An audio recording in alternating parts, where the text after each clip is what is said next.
আন্তর্জাতিক মাতৃভাষা দিবস উপলক্ষে সকলকে জানাই আমার শুভেচ্ছা এবং আজকে আমি রবীন্দ্রনাথ ঠাকুরের লেখা নারী কবিতাটি আবৃত্তি করতে যাচ্ছি।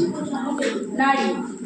মানুষ কেন বলে মোদের নারীর নিজস্ব নাই কিছু, আমি তো দেখি জগৎ চলে নারীর পিছু পিছু। বাপের ঘরে লক্ষ্মী আমি, স্বামীর ঘরে অন্নপূর্ণা, আমি ছাড়া সংসার অসম্পূর্ণা। আমার থেকে আপন করতে আর কি কেউ পারে?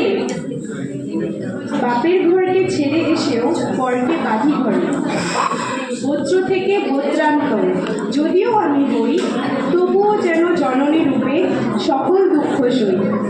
ভারত মাতা সেও নারী, নারী জগৎধাত্রী, নারী হলো এই জগতের সবার জন্মদাত্রী।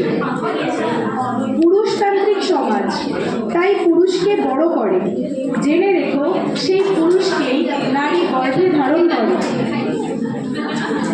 মহাকাল আমার পদতলে শায়িত চিরকাল, আমি ছাড়া এই জগৎ সংসার সবই